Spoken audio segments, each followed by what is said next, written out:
Fox.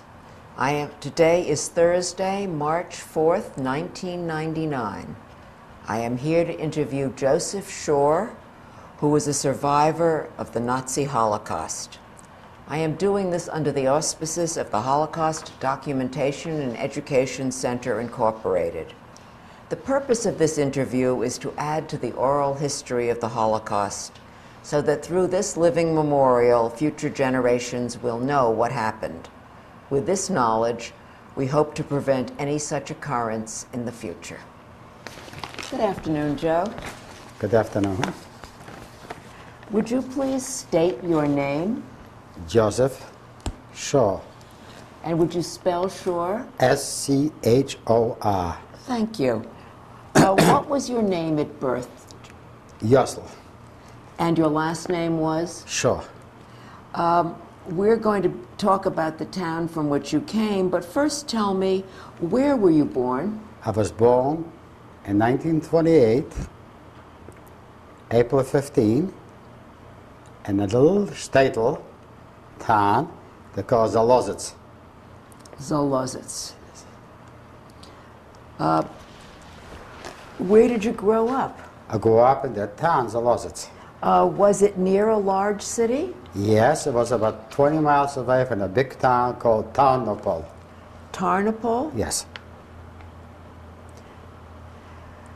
How many people lived in Zalozitz? There must be about 2,000 people. How large was the Jewish population? 500. And the others? 1,500. And the 1,500 were Mixed Polish and Ukrainian.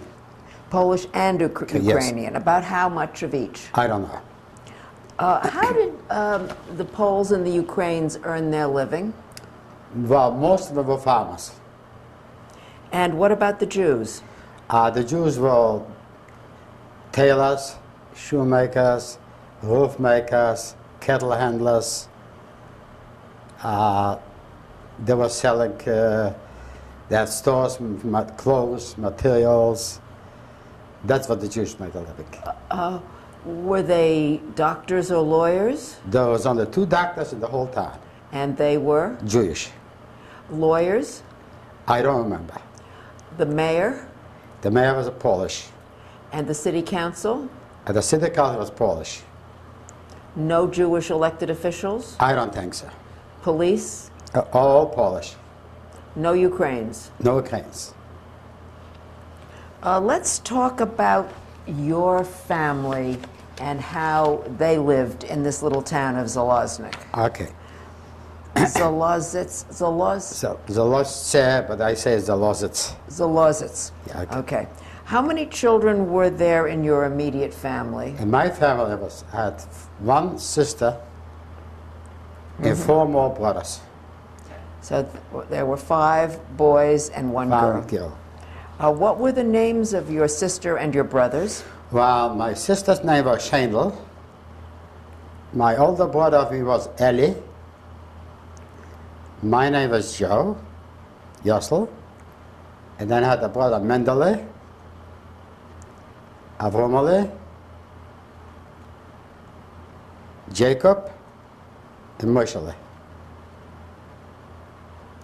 And what were your parents' names?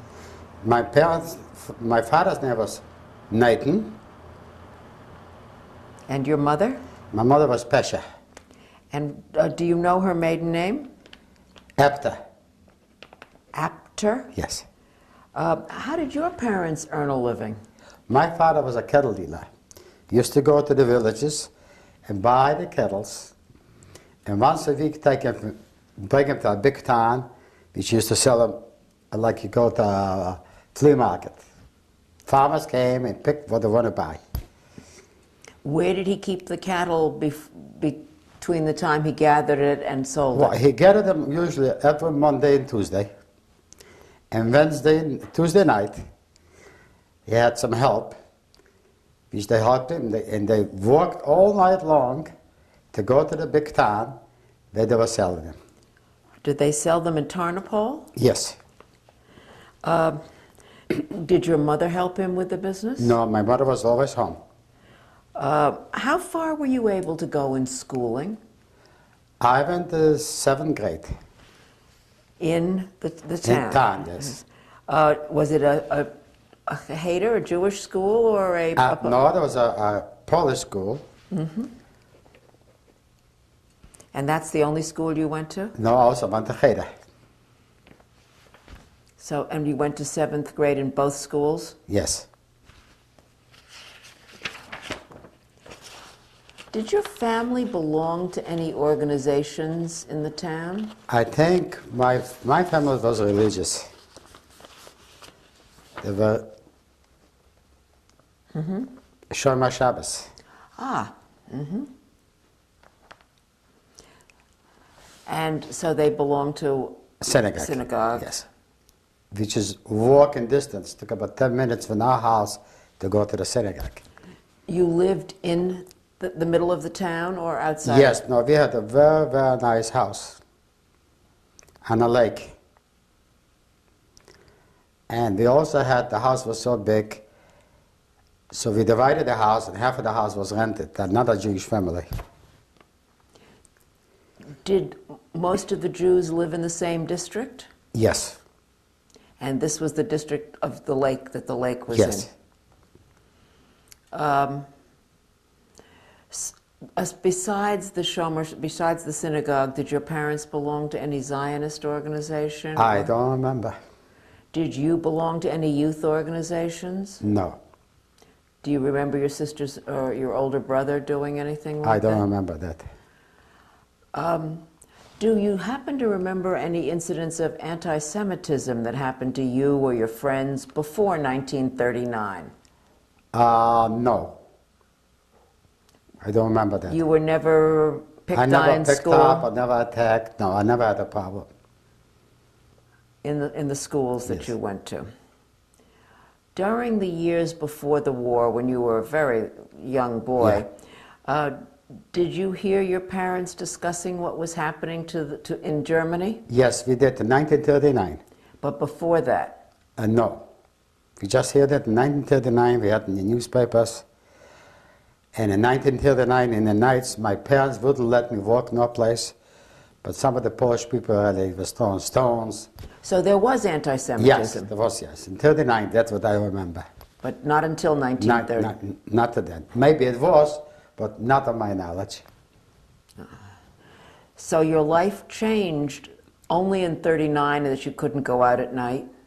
Well, in 1939, actually, the Germans didn't come into our town. The Russians came No, but I'm talking before the war started. in. Before the war started? Before the war started. No, we really didn't go out at night. That was the only thing that changed. Right, But your father still continued to deal with the cattle? right. You didn't have, no people from Germany came to your town to live? Till 1941. Not until 1939. Yeah. Did any of your members of your family or your friends try to leave your town at that time? No, they didn't. All right, now we're going to go and we're going to talk about what happened when the war started. All right? And then we'll talk about Russia. Where were you living on September 1st, 1939? In the same town. And what happened in your town between the time the war started and the Nazi occupation? Okay. The Russians came in 1939. Do you know the date? I think it was in June. It was in the summertime. All right. So the Russians came first. Yes. And the Russians occupied your town? Yes. Can you remember what happened the day it happened? No, because the German and the Russians split. The Russian took 1/3 of Poland, Ukraine. It used to belong to Poland. The Russian took it back in 1939. And they were there. I remember a lot of soldiers came, a lot of tanks came in. And they stayed till 1941.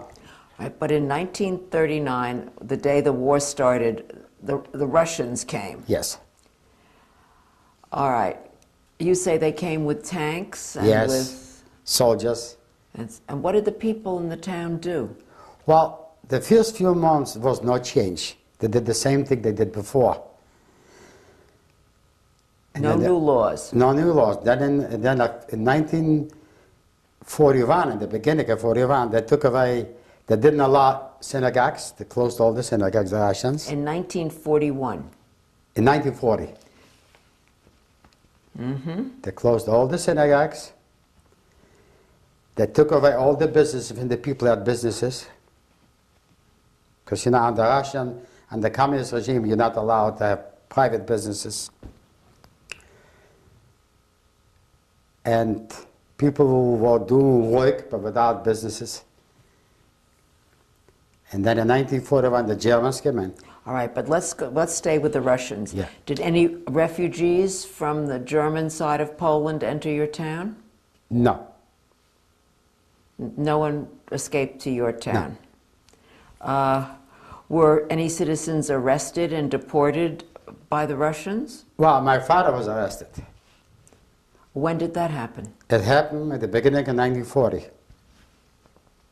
And tell me about that. He was they kept him in jail about a month. Did they say, did you know why? Yes. Why? They was told he's a gulag. A gulag means he's a rich man.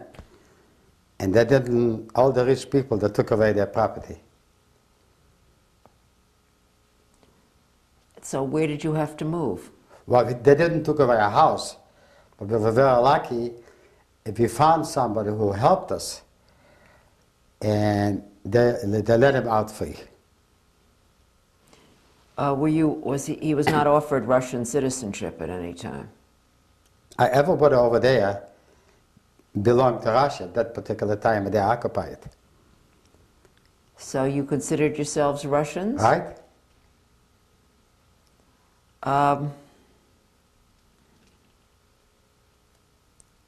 You found a friend that helped your father to be able to get out of jail? Right. Do you want to talk about that? Sure, because we had a big family. My father had 2 brothers, and my grandparents were living there, and my aunts and uncles were living there. Maybe they found somebody, maybe they paid it, but the Russians were big corruption. If you paid them money under the table, they let you out. So I don't remember how they did it, but they got him out. Your grandparents lived Yes. near you too? Yeah, 5 minutes away. Your father's family? Yes.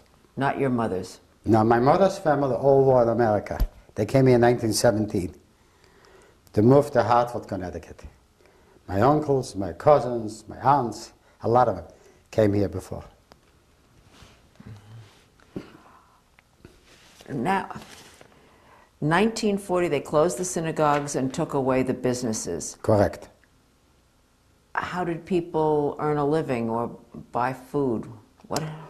Well, everybody had a garden. We had a huge garden. We had our own all vegetables and potatoes and corn. You know, that helped. But you were a big family. Yeah, big family. What about the rest of the people in town?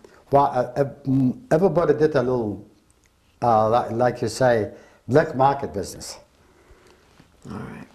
to Now- survive. So that's 1940. What happened in 1941? In 1941, the Germans came. Do you know when in 1941? I think it was the middle of the summer, June or July. And how did they come? They just come, they just marched in. Did you see them? Yes, I did.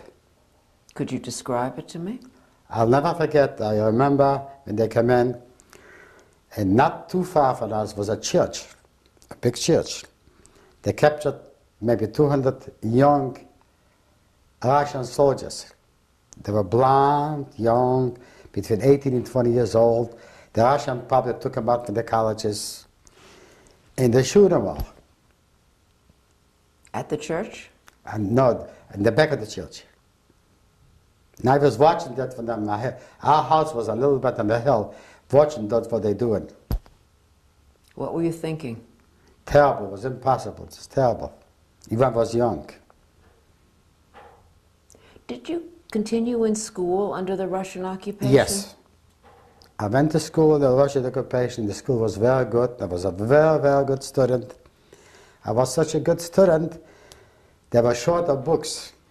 And whoever was a good student, they gave you books. And I remember a lot of my friends who went to school with me came to my house, and we studied together because I had the books. And so this was the regular school. Did you continue with Hayter too? No, there was no Hayter. But somehow I got Bar Mitzvah when I was 13 years old in 1941. So we did it in my rabbi's house privately. You know, they put in the tellers, and they say the bruchas, and I got Bar Mitzvah in 1941.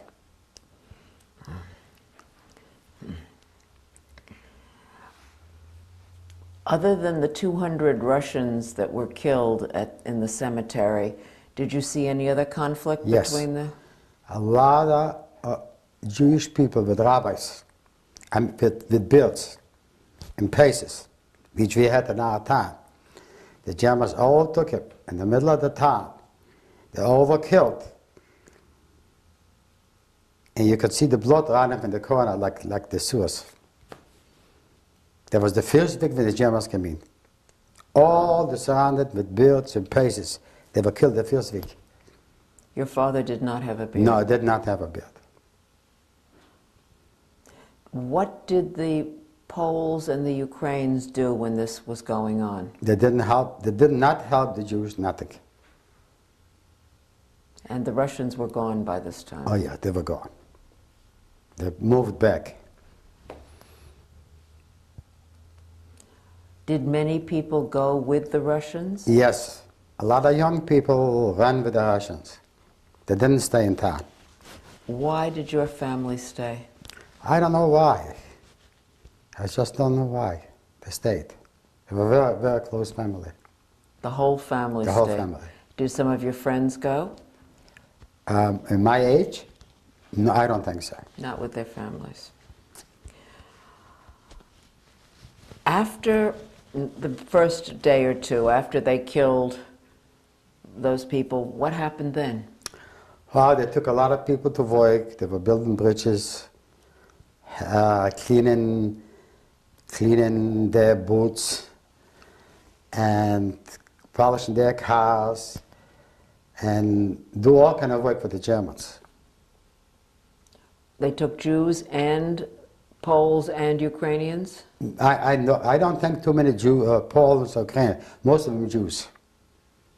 Boys and girls? Just Boys and girls and men and women, everybody. But you were allowed to stay in your own home? Yes, we did. Any new laws or rules? Well, you couldn't go to school. You couldn't do anything. Who couldn't go to school? Not Jewish people couldn't go to school. And, The Poles, the Ukrainians could go to school. They could do what they wanted before. But the Jewish people, they're just like slaves. Did you take care? Did they provide food for you? Or No, they didn't provide food. You took care of that. I used to run in the evenings, at nights, to villages, which I knew. Even I was so young, 13 years old, but I was very strong and very knowledgeable where I'm going. Used to go to farmers, used to bring them bread, a little butter, or a chicken, and bring it home. What about your brothers and your sister? My sister, the older sister, got very, very sick. And she didn't last more maybe than 5 or 6 months because we couldn't get no medicine. And she died.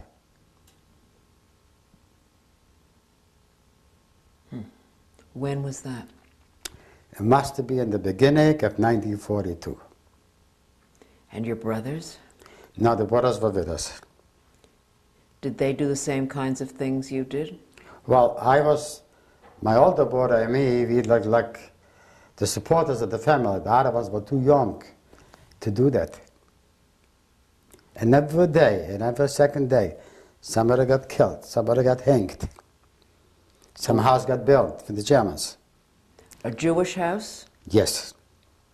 Plus, the Ukrainian people helped them a lot. In my town, the Polish people behaved themselves very, very good because they were surrounded by all Ukrainians.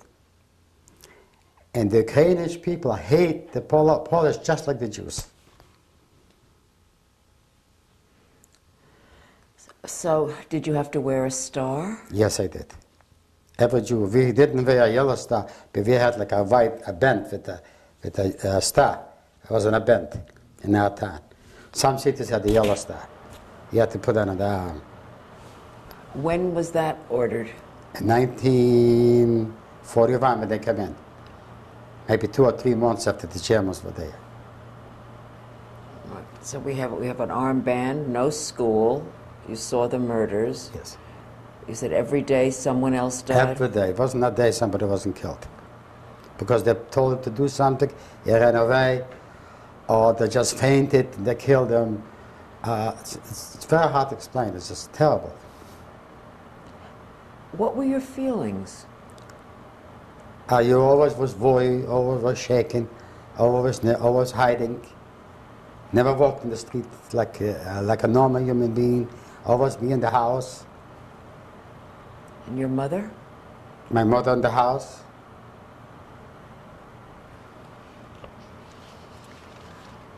Is there anything else about the occupation?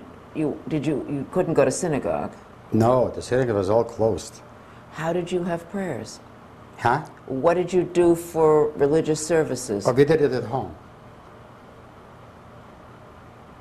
Was your rabbi among the men killed that first day? Yes. There were so many people. I mean, 1/3 of the Jewish people in our town had beards and faces, and the black hats, and the uniform, the veil. Oh, and they were cleaned up right away. The people who didn't have beards didn't suffer so much for the first few months than the one who had the beards and the faces and the hats. But the ones on the first day who had all of those things were killed. All killed. And the rest of them just at random later They on? had them later on. They suffered. They did all kind of work, cleaning streets, and it's impossible. You couldn't go to a store, you couldn't go to a school, you didn't have no money. Most of the people got robbed for the Ukrainian people. Everything was taken away from them.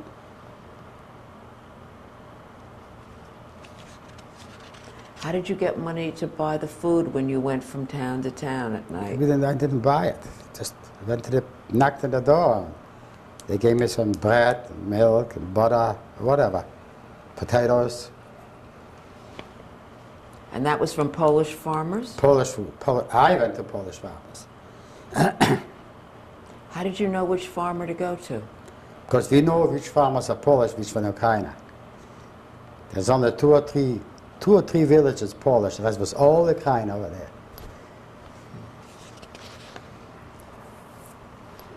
So, Excuse me. what about your living conditions? Did you have heat for the winter, or? Well, we never had heat before. We always had wood. And my parents used to take the wood and put them in, there were special stoves. Put them in. They still have now like that. There's some homes here. You know what I mean. And that was the heat. Clothing, my mother went to the river in the evening. Washed the clothing in the river. We hang them up in the house to dry. That's the way it was the clothing. And that continued through the war. When the Nazis came in 1941, you stayed in your house all the time while it was occupied by the Nazis? Yes. They didn't form a ghetto? They didn't form a ghetto in our town till we stayed till 1942. In your town? In our town. Okay. And then what happened? And in 1942, they took all the Jews. Yeah? And they took them to a different town. They made a ghetto. The name of the town was Zborov. Could you spell that, please? Z, like a zebra, B, O, R, O, W. Borov. Zborov. Sporov. And over there they made a ghetto. And they got Jews from neighboring towns? Yes, they got Jews from our town to other little towns, to villages, to put them all there in the ghetto. How many Jews were left in your town by the time you went to the ghetto? Before we went to the ghetto, No, when you went to the ghetto, you said you had 500 Jews in your it town. must have been 250 or more. And where did you live in this ghetto? Well, the ghetto, they took a section of that town.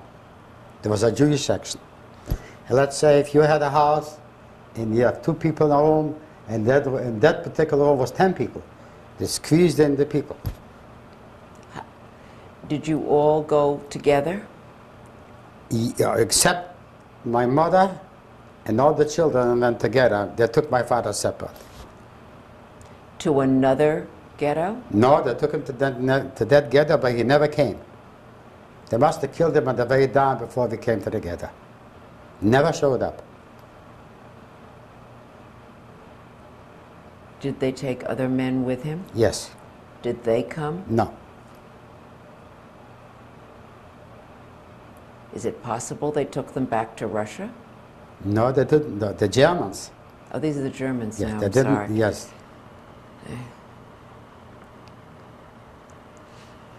So all the men in the city? Your grandfather too? Yes. Uncles? Uncles. So the ghetto in Zborov had only the women? They And had the the women, children. the children, and they had the people who lived in that town, And the locals. the locals. Did men come from the other villages, or did they go, were they not brought either? They did. They came, They came. just your town. Yes. Was your grandmother with you at the time still? Yes. Cousins and Yes. family? And Yes. so most of the people there were related to you? Well, a lot of them. A lot of them. Not all of them. But There must have been 3,000 or 4,000 people in that ghetto. But only about, if you only had 250 in your town and all the men didn't come, there couldn't have been more Oh, than... yeah, we had a very big family. There must have been cousins and uncles and aunts and About grandchildren. 50 people? At least. We had a very large family. So that a lot of the people who were there were all of your... How did you get to this, to Zbov?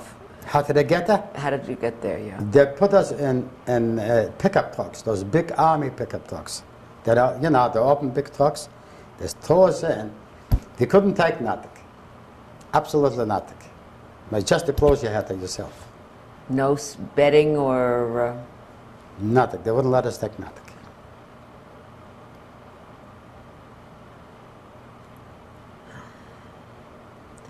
All right. We're now in the ghetto. And did you live anywhere near your family or the rest of your cousins, or were you all No, separate? everybody was in a different room. Everybody spread it. And But what I about- was in the room, in ghetto where I lived, was my mother. My sister was already dead, she died. And my older brother got very sick. He got some kind of infection, and the whole his body was full of blood and was like blowing up. He died in the ghetto. So I was left there, and my 3 brothers and the mother. I was very, I don't know, some kind of miracle. I was very healthy. Never had a cold, never was sick. Sneaked out. The ghetto was surrounded by fences, watched by police, Guards? guards, Ukrainian or Ukrainian. German? Ukrainian guards, German guards, not Polish. You had... I used to sneak out to the fence, like a dog sneaks out. Get to the village, with my, must have been about 6-7 miles, walk to the village, bring in bread, potatoes, all kind of vegetables under my pants and I she'd come back at the same night. So my brother and my mother and they should have what to eat. In the ghetto, did you have any rules, any school there, any No school. sanitary conditions Terrible. Very, very bad. outside? Everybody in the house, mostly 75% of people, had so much lice in their heads. I had a jacket, and then I asked the farmer in the village what I'm going to do with the lice. I'll give you advice. Here's a shovel. Dig a hole in the ground, black ground. Put your jacket in the ground. Leave a piece of material out of the jacket. All the lice will come up. Shake them off. It's unheard of. Did it help? Yes, that's what they did. You leave them there for 10 minutes in the ground. They're all coming off. Like you see a million ants sometimes crawling around. That's what it was. And that's what the farmer told you. Yes. What about other food? Did the Germans give out some food in the ghetto, or? I don't remember. I remember everybody was so taking care of themselves. And I was like to take care of my family. Who ran the ghetto? Were there Jewish people There were running? Jewish police too. They made Jewish policemen. Yes. And the Jewish policeman was going on and tell the Jews what to do. You must have heard about it. Yes, The Jewish policeman. that's why I'm asking.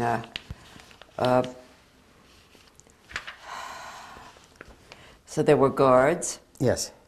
Ukrainian guards. German Gestapo. Okay. And all there were soldiers. I don't know exactly who they were. Yeah. And there were Jewish policemen. Now, what were the guards' duties? What did the To guards take you to do? work. And then make sure you don't run away from the ghetto.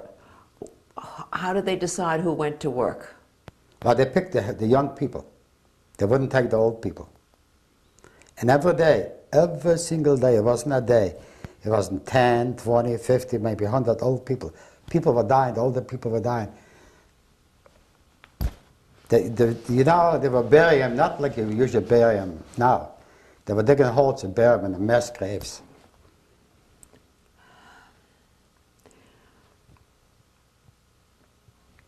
Who did the burying? The Jews. And you were chosen for work every day, or the same job all the time? Well, I found a farmer, which was maybe a mile or 2 miles away after the ghetto, and I ran away. The farmer was a Polish farmer, and he made me like a slave. I had to take the cows to the water, to give them water, clean the cows, clean the manure after the cows, do all the hard work. And he allowed me at night to go back to the ghetto. I ran in, and I bought some food in for the family. And this was not a job that the Germans knew you had? No, You ran away, and Yes. this is what you did. I was lucky. And the Germans never knew that you were gone? No, he gave me a uniform, like they used to wear Ukrainian uniforms, a special shirt with the Ukrainian signs, and the Ukrainian hat, you know. So that's what happened. In fact, he even gave me a job when he milked the cows. He was selling his milk. And a few houses away, there was the German officers and German soldiers living there. I don't know whose homes it was, how did they get there. And I delivered milk to the Germans. And one day, one German was looking and says to the other one, "Ich denk it's a Jude. I think he's Jewish." And I gave her the horse and the milk. I left the milk. I left the horse. I knew they're going to go after me, and I ran. They didn't come right away after me, but I did not give them a chance to talk to me. I left everything. And I never went back to the farmer. Where did you go then? I went back to the ghetto.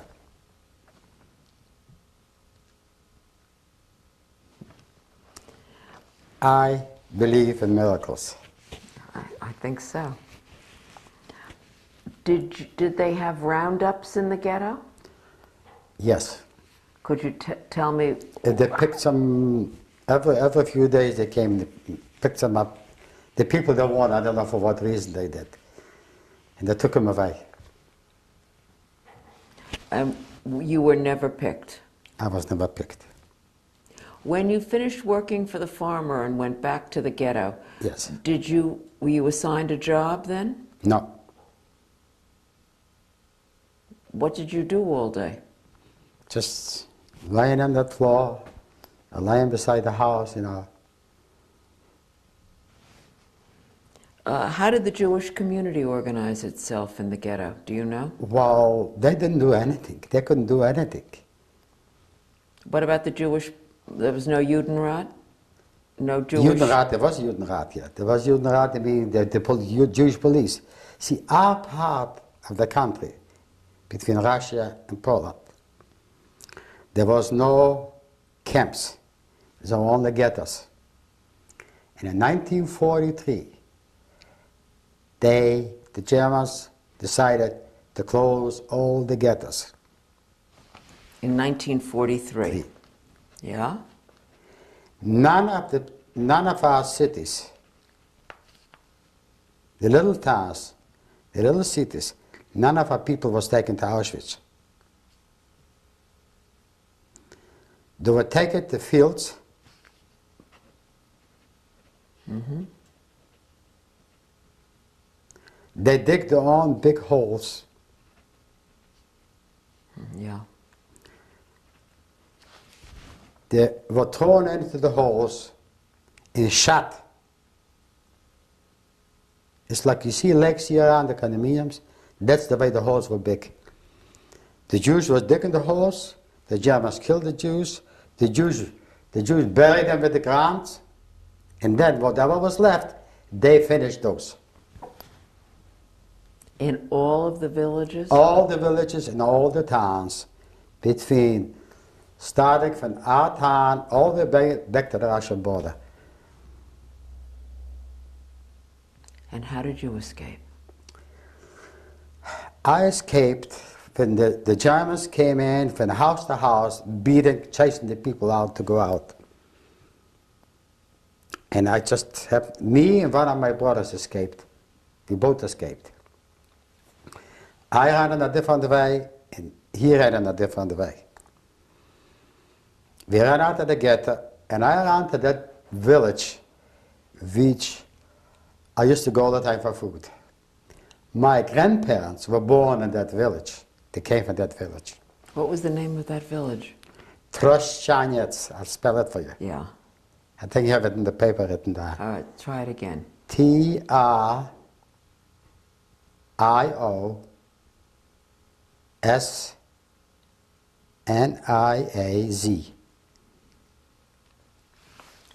That's the village. My grandparents were born. Yeah. And that's where you ran. Yeah. My father did a lot of, the whole village was 99% Polish people. And they were surrounded by all Ukrainian people. My father used to go to that village a lot. He made a lot of good friends. He used to help him, because when he did business with kettles, if a farmer says, well, my kettle is sick, can you give me another one, and I'll pay you back, you know what I mean? They don't have to pay him, they pay him up a little bit in the time. And he gave it to him. He made a lot of good friends. He made very good friends with the priest of the village. And the priest told them when the Germans came in, he went one time with me to that village when the Germans were there. If you have any problem, come and I'll try to help you. So I ran away to that village because in my mind was, my father says what to do in case you have to go somewhere. And I went to the priest. So he says, I cannot hold you for now, but you can come back a little while, but I'll tell all my people in the village not to touch you. You belong to me. And I was in that village from 1943 till 1944 till the Russians came. And how did you live in that village? Every single day in a different barn. Never one night in the same barn. So nobody knew exactly where to find me. And every house I went, they always gave me food. Sometimes they gave me so much food, I had full packets of food I couldn't eat, I didn't know what to do with it. And you were alone all that time? Yes. I had one time a case. I was standing in the middle of the village with two other boys, my age, give or take. And all of a sudden, a horse came with a German on the horse, and he said to the boys, I was with him, I was told there's a Jew in your village. Where is he? You know what the boys said? We saw him going, he went that way. Go that path, you'll find him. I was standing with him. They could have said, I'm here. They didn't. They protected you. You were the only stranger in the village? No, there's a few, but then in 1944 in spring, the Germans start coming in. They backed up from Russia. So I go, instead being so much in the farmers' houses every day in a different house, I went to the woods, in the forest, which is about 3 or 4 miles away from the village. And being there, I found out that in that forest was a Jewish family living in the grounds. Accidentally, they must have baked a potato or do something, and I see a smoke, and I didn't know go or don't go, but I went up in a tree, and I saw it. I said, oh my God. They digged a big hole, the hole of that room, and they covered it with wood, trees, and over the trees they put hay, you know what hay is, and ground, and they were inside there, and they were living there. And then I had 5 or 6 people there. Now there was a whole family, a grandmother, a grandfather, a son, children, there was a whole family from the village. How did they build it, when did they build it, they told me all about it. They were living there, and they lived in the woods. They were eating cherries or killing animals to eat, like squirrels or that.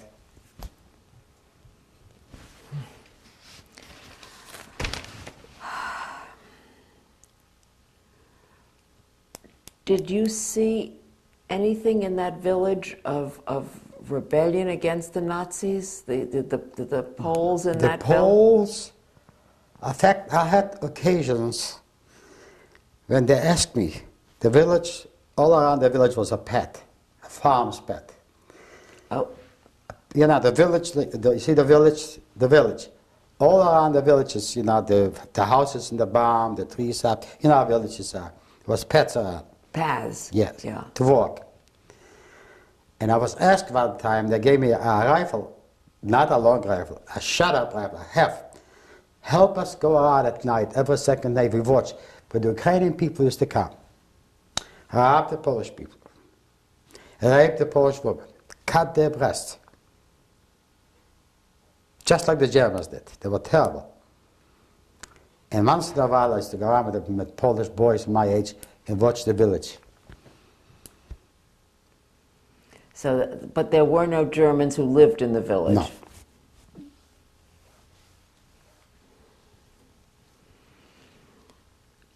I had a case one evening. I was in a house, and I slept on straw. They had those they didn't have real beds, the farmers. There was like banks, and there was straw, and a piece of linen at the top, and I slept. And the Germans came in that night at that village. And the German came in, and he slept on the same thing. Move over, I want to sleep. He's next to me. He didn't know who I am. You spoke Polish by this time? Yes. You always spoke Polish? Yes, I was a good student in school, so I spoke Polish. Did you speak any Russian? Yes, a little bit. And a little German too? Huh? And Understood German? Yes. Your brother, you say, also ran away. Ran Which- away. I went a different way. He went a different way. I saw a farmer picking him up and says, "Oh my God, he's going to be safe." The farmer's taking him, but I never could find him. After the war. You are the only one who survived? Our only one survived in the whole family. All 50 or 60 of them. Maybe even 100, except in Hartford, Connecticut. I had uncles, aunts, cousins. That's your mother's side of the family. Yes.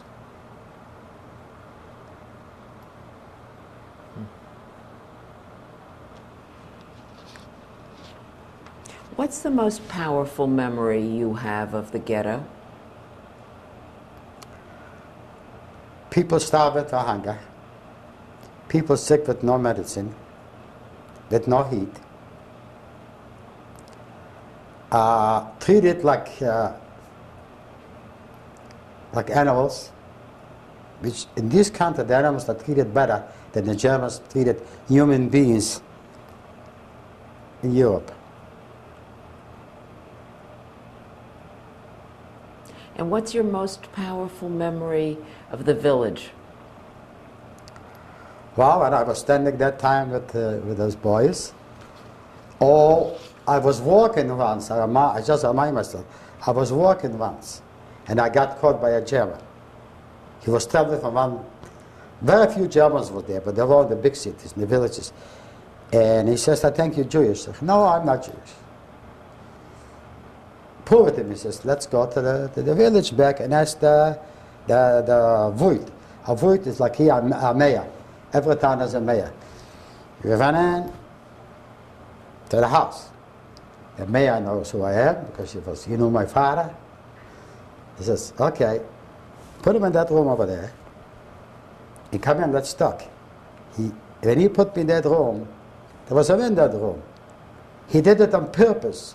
By the time he talked to the German, I broke the window and went out.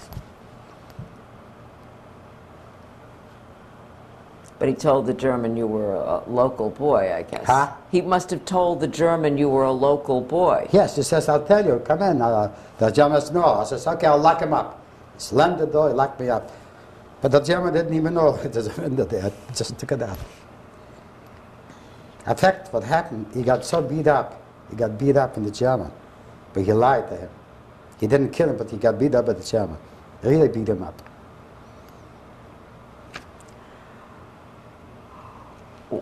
Your last part of the before the Russians came in, you were living in the woods and hiding. Yes, the last 3 months, because there too many Germans would come in.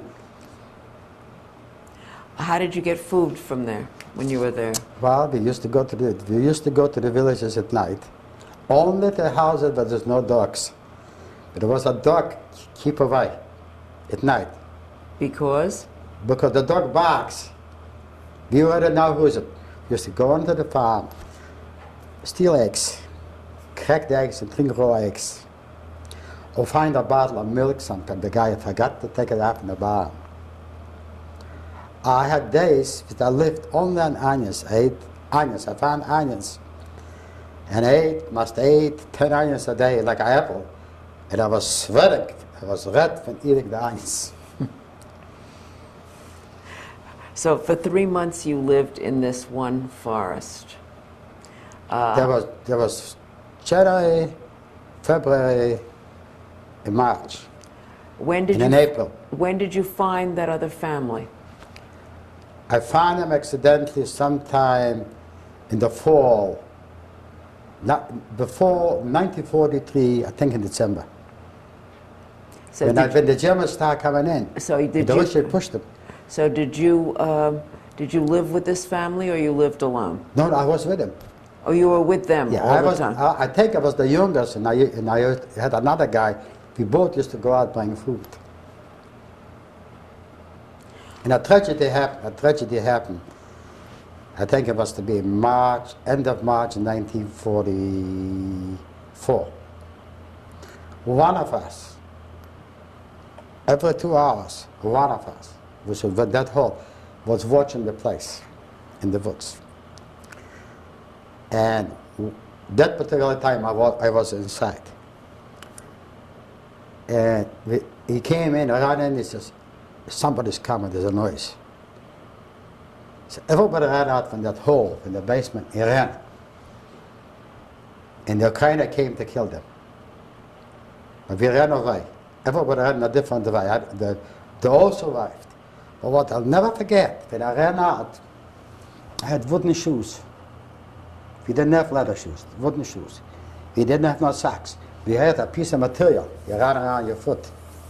And when I was running, I lost the shoes. And there was icy snow. In the foot, you ran go in and out from the icy snow. So it didn't take more, maybe like a mile. The skin from my feet was bleeding, the skin came out. The ice ripped off the skin by running. Then I hear the dog barking. I ran into the house and it says, help. Look at me, I'm bleeding. So the woman took a cotton towel. They didn't have different towel, that all from cotton. She soaked it in cold water, put it around my feet. She kept me there maybe for 2 days. Give me some warm water or warm milk, I don't remember, and do that to my feet. And then she says, you got to go, it's 2 days, I have neighbors. I'm drying too many towels and the blood you have in the feet. But she gave me the schmattes.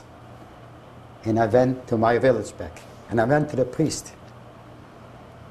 The priest says, okay, I'll help you. I know what to do. He had liquor. They used to make their own liquor, spirit. How do you call it here in this country? They call it, they make their own liquor, they're farmers. Yes, exactly. I'll think of it. Yes. Yeah. So he took cloth, soaked it in liquor, healed up my feet. And that helped. That helped. Since then I was already in the village. And I said, what's going to happen to the priest? He says, hide me. So the priest hide me. And you stayed there, and that's in 1944 also? Yes. Did you meet the family again? Did they all escape? They all escaped, and I meet them after the war, they all came to the village. They went, some was in a different village, and somebody saved them. In fact, I was next to the priest, was a gentle family, and I think her husband died. It was an older lady with 2 daughters. And the priest says they need help. So he took me to that woman, and I milked the cows, feed them, and cleaned and everything. Now, I think the Germans, they entered before the war was finished, they needed some food, because they couldn't get no transport, whatever. So they took away, she had 3 cows, they took away 2 cows from her, they left her one. And they left you? And then I was there, yes. That's the way I met my wife, it's a long story. And then when the Germans left, and the Russians came, so the woman was afraid the Russians will take the cow too, because they need food too. So you know what, somebody gave me a pair of wooden shoes again. It was already spring in 1944 when the Russians came there. So one captain got off a tank, and he was Jewish. See, the Russian army had a lot of Jews, some of our officers. He says, we won't stay no more than 3 days in here. We're going back because we want the Germans to come in, we want to surround them. So the woman gave me the cow, says, take the cow and walk. Maybe if the Russians come back here, bring me back my cow. So you took the cow. I took the cow, and I hid up my shoes on my shoulder, and I walked. I walked from my village, from that village, to my town where I was born, where we lived. That's when I came to that village, I found those people from the forest. And I found a few other Jews who survived, not too many.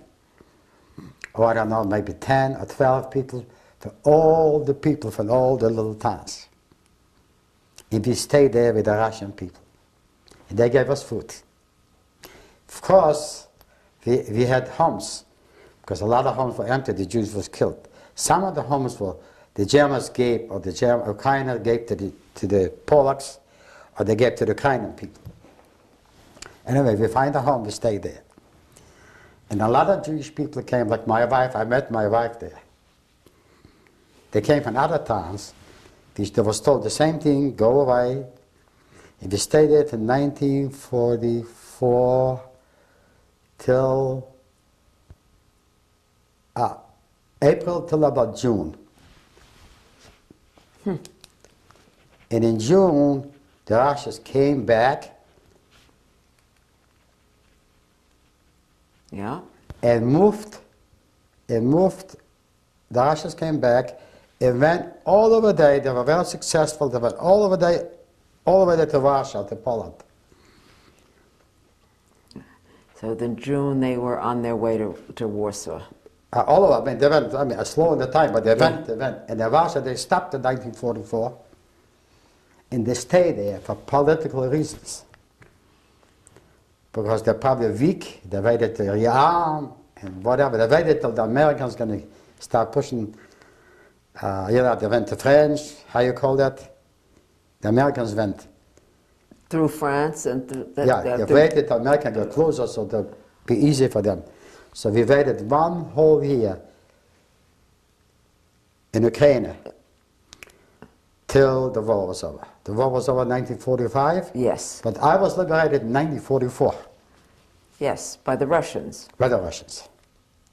Then I left my town and I went to a different town they call Zlochev.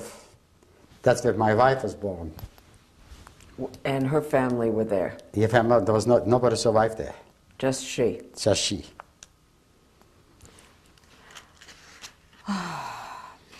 You never had false documents? No, Never had papers that you had to pay for or anything? You just worked your way through? exactly.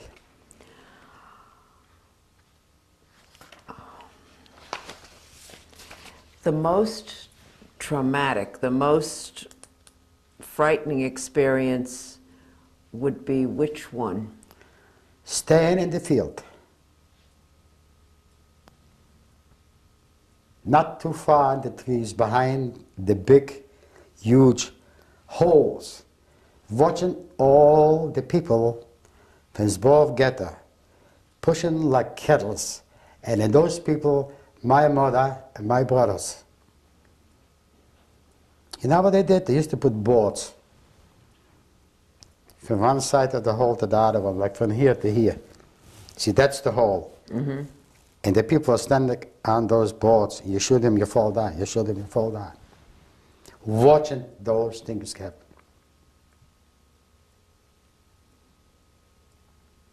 You don't even see that in the movies. No. No. Not at all. You know, everybody's blaming the SS and the Nazis. The German soldiers who did it, they were human beings. They did not have to do that. But they did it. Yeah. They were brainwashed. What was your physical condition when the Russians came back? That's a miracle. I was very, very, very healthy. I never remember being sick. What happened when you went to your then girlfriend? I assume you weren't married yet. No. What happened when you went to her town? Oh, we went to her town. And the name of that town was? Zlochev. That's Zlochev. the same? Same town that she was my wife. Yes. Z? L-O-C-Z-O-W. And that's your wife's town. All right. And what happened there? Well, she knew people there.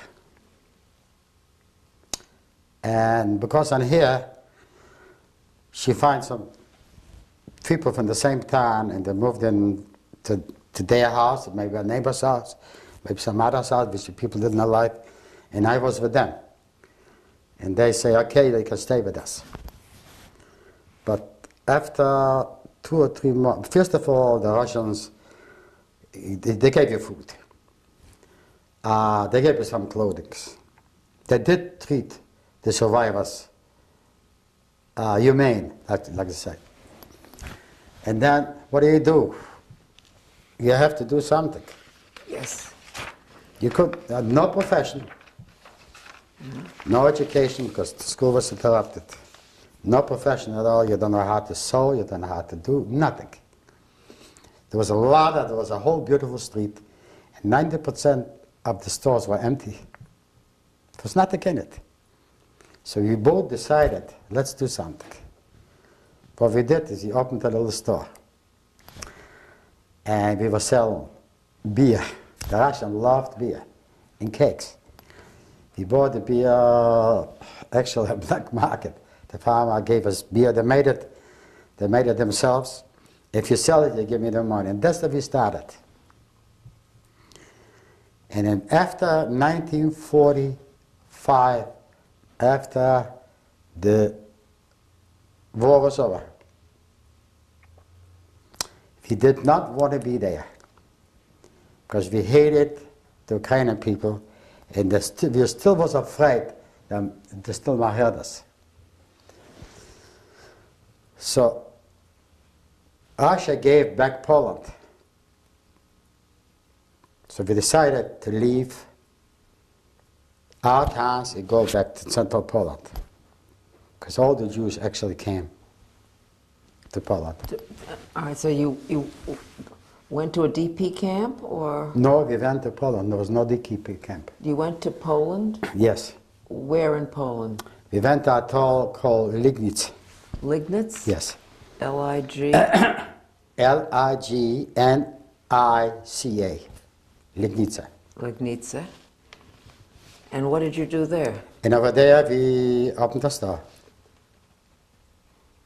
With no help from anyone? No, there was a city which belonged to Germany.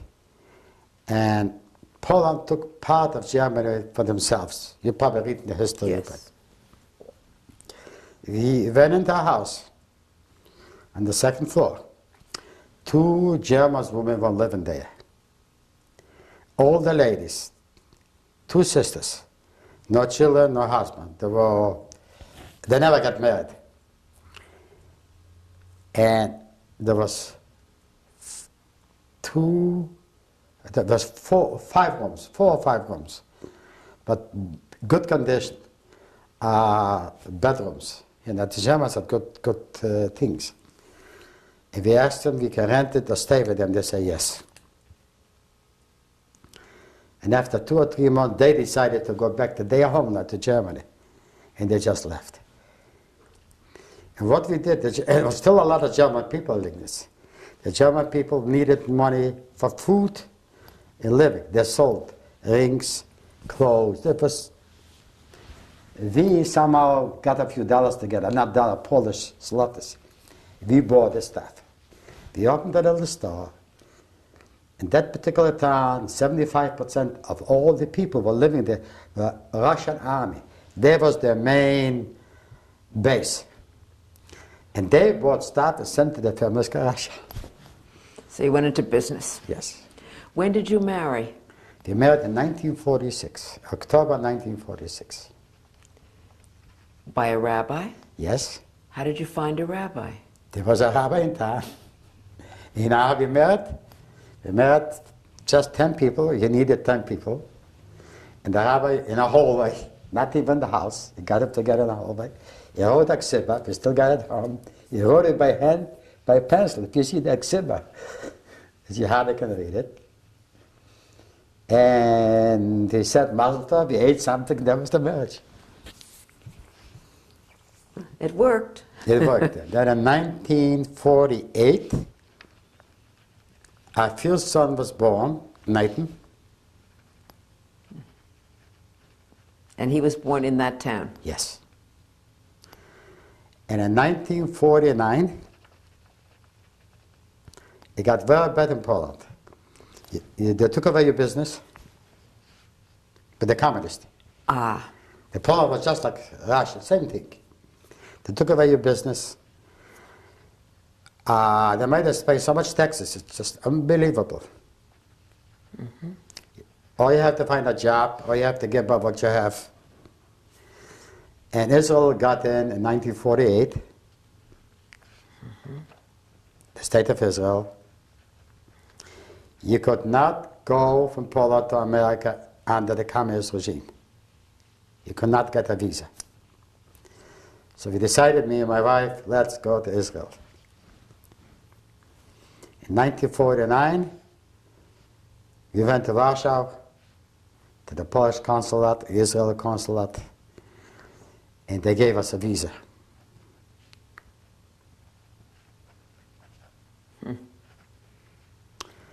They gave us a visa. We had to go from Poland to Germany. If in Germany we took a boat to Israel. We couldn't fly. I don't think that... It wasn't the same. No, excuse me, we did fly. I'm sorry, we did fly. We went to Germany in the American plane. It wasn't a regular plane. It was a plane like you ship material. How you call those planes? Transport. Transport. And they picked up a whole plane of Jews in Germany. But you know who helped us? The Hyatt. Hyatt? Hyatt. Yes. And this was in 1949. 49 in October, or just before December, November. Just before the war. Just before 1950. Yeah. 1949. And you went to Israel. Yes. And then there was no homes. They put us in tents. It was nice. I loved it. I mean, just people smiling, walking. It's different. And my son was a year and a half old or something. I find a job. I find a man. He had a shoe store. And I worked for him in a little town. Go in the morning, come back at night. But what city were you living in Israel? Petah Tikva. Which was near? Near Rehovot, near Weizmann Institute. Yes. And I come home every day. The heat, the Hamsim, you know, heard about Hamsim? The heat is 110, 120 degrees. And a tent, the flies, he was all bitten, the kid was bitten. And so I find that place in Petah Tikva. It was like a DP for immigrants. We went there. We stayed there for a few weeks. Then I find another guy, and I rented a little house in Israel. But I had a big problem with my wife. She couldn't take the heat. She got some migraine headaches. I loved it. I would never leave. Migraine headaches. Yeah, it's very hot in the summer. We must have went maybe to 20 or 50 doctors, a lot of doctors. One doctor said, the best thing for you is get out of the country, go to a different country, because there's nothing you can do. Your body cannot take that climate. So you got in touch with your cousins? So I got in touch with my cousins, but they couldn't do nothing. But then, what happened? We had some friends in Liegnitz. They were living the same months as we did. And we had also, they had the same business we did. We lived in the same house. They had an uncle in Canada. So he sent them a visa to Canada. So he went from Israel to Canada. So we sent him a letter. He says, why don't you send us a visa? We're going to come to you. So they sent us a visa to go to Canada. But there was no Canadian embassy in Israel at that particular time. So we had to go to Rome, Italy. In Italy was a Canadian ambassador. So we came to Rome, we went with a boat. We saved enough money to buy tickets, to do everything. We came to Rome in 1952.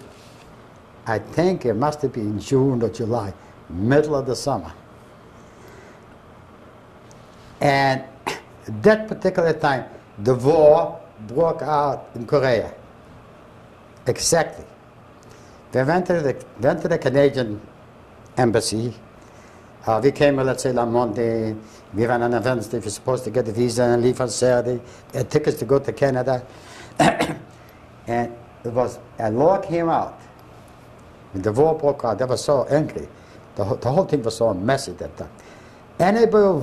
Anybody came from the communist Poland, was born in Ukraine, cannot get a visa, now he's got to wait. We couldn't get a visa. You realize we left Israel. We spent all our money.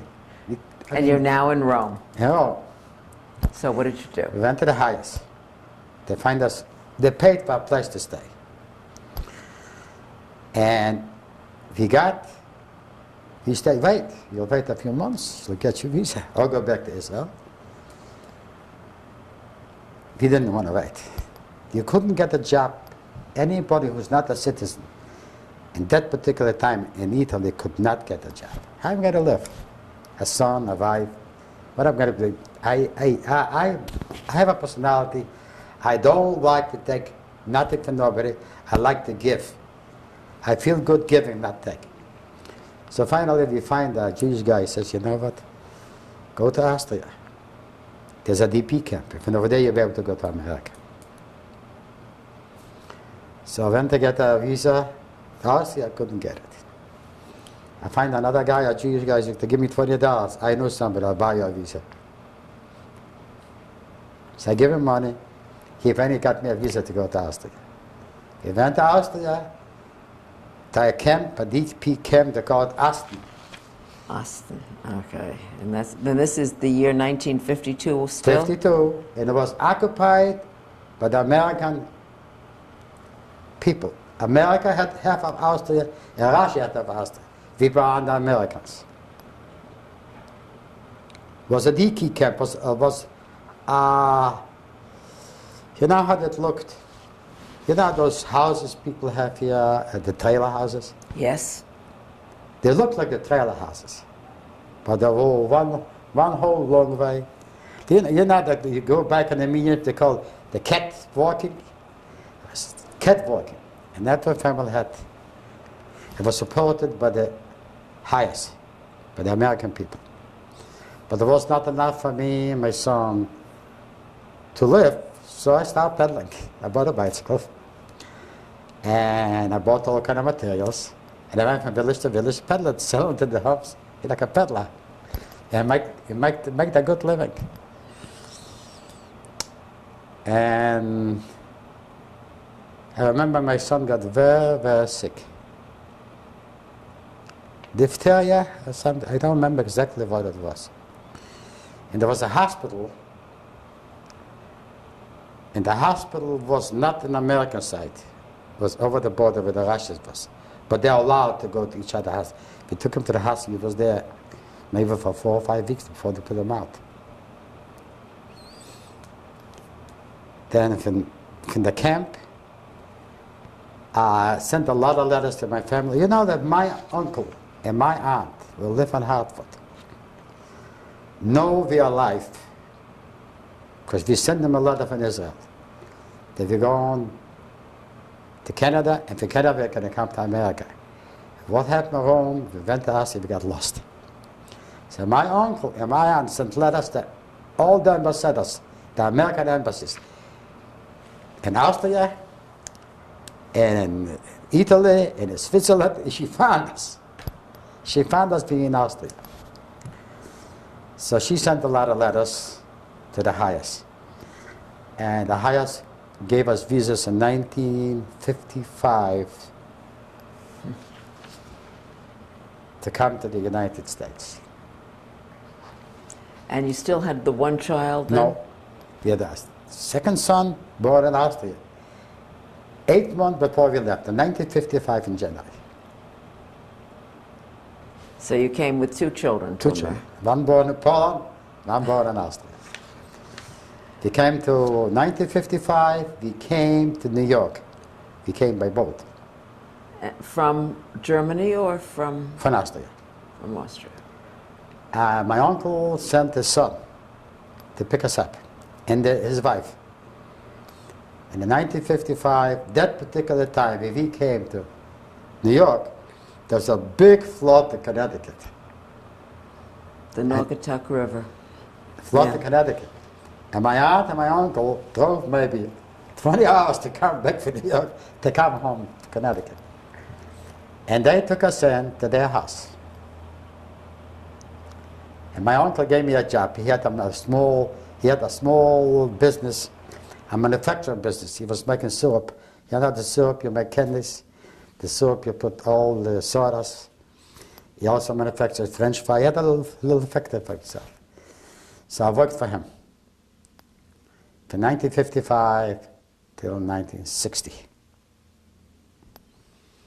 In 1958, I had another daughter born here in Hartford. So I have 3 children. One born in Poland, one born in Austria, one born in America. In 1960, I decided, I met a friend, and I left my uncle. My uncle got retired, he sold his business. And I used to be in the food business for my uncle. I met 2 Holocaust survivors. And they worked for catering companies, for mitzvahs, chassidus, weddings, stuff like that. And I learned all that business with them. And in 1965, I became a partner to their company. We had a very, very successful catering business in Connecticut. In fact, I did a lot of work in the Haven. As in the synagogue in the Haven, I didn't do work. Do you still belong to a Shomer Shabbos synagogue? I belong to Orthodox synagogue, Orthodox. but I'm not Shomer Shabbos. I wasn't Shomer Shabbos till after the war, but always belonged to Orthodox synagogues. And you, your children have, did your children ask you about your experiences Yes, in the please, Holocaust? they know everything. They do. Yeah, we told them. And you know, I was so busy working. When I came to Connecticut, I worked 3 jobs. 6 in the morning till 10, from 10 in the morning till 6, till 7 till midnight. 3 different companies. I want to make sure I have enough money, I can buy a house. And then establish some kind of business for me and send my kids to college. And I did it. I worked in a bakery from 5 in the morning till 10. Then I worked for my uncle. Then I worked in a store like Boudin's. Used to be Geofax. I don't know if you remember Geofax in Connecticut. I certainly do. Worked in Geofax. 3 jobs. You know what I mean to work 3 jobs? I'd never had time to spend time with the kids. But I accomplished what I want to do without any help from anybody. I never took a nickel from the highest. I never took a nickel from my family. I never took money from nobody. You lived with your uncle when you first came, Yes. no? He let me live there. I was there for 8 to 10 months. I worked for him. He paid me $75 a week. I gave him $50 a week for the food for the stay there. I have a very large family. I still have. Which came before the war. And you keep in touch, you're close to them, Yeah. and your children. Yes. Well, I mean, hundreds of thousands of people were in concentration camps. Hundreds of thousands, millions of people. But I'm one who was not in concentration camp, was not in lager camp, and always survived day by day. Very few people like me went through that, a few. And the Polish people and the Ukrainian people were very bad to the Jews. But the village I was there, the priest talked to the Polish people, to his villages. And the Ukrainian people gave him a lot of problems. And he says, leave him alone. If you can feed him, don't point a finger on him. That's why, but the priest told me, don't stay in the same place, same day. Every night stay in a different place. Were people surprised to hear your story, the people you talked to about Yes, this? yes, because it is a miracle. I call it a real miracle. And your children feel the same way Yes, about it? yes.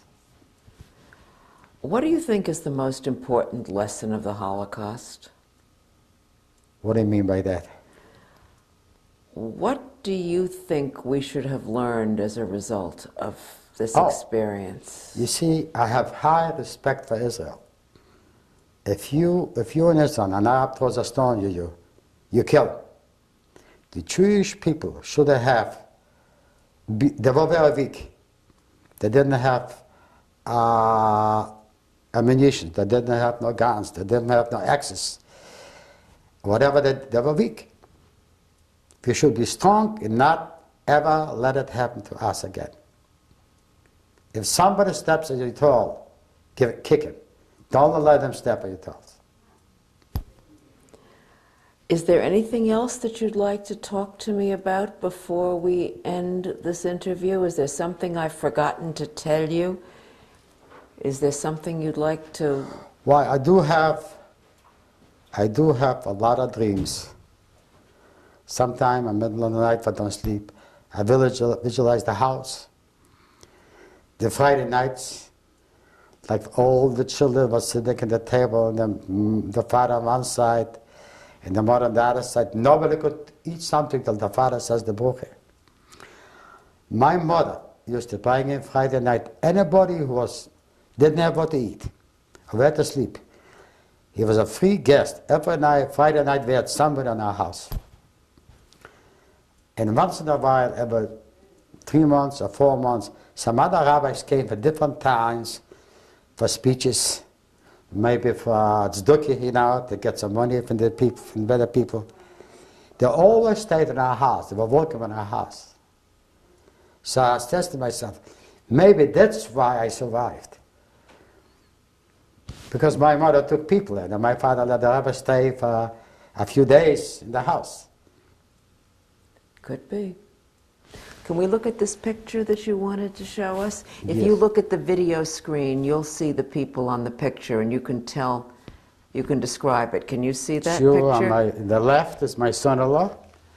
Next to him is my daughter, What's her name? Roberta. All right. And next to her is her younger son, which name is Jackie. And then there's Mark Shaw, he's the doctor. And then there's Adam, which is my second grandson. And that's myself. In the middle, next to me, is my older son, Nathan. And after Nathan is my beautiful wife, Gina. When was this picture taken? This picture was taken, I think, a couple years ago. 50th anniversary.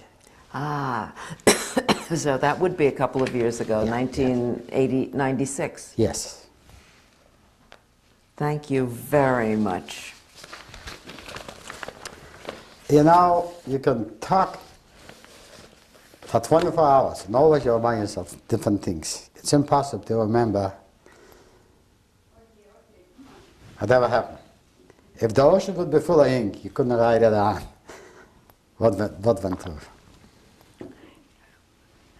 Is there anything else that you can think of now that you want to talk about? No.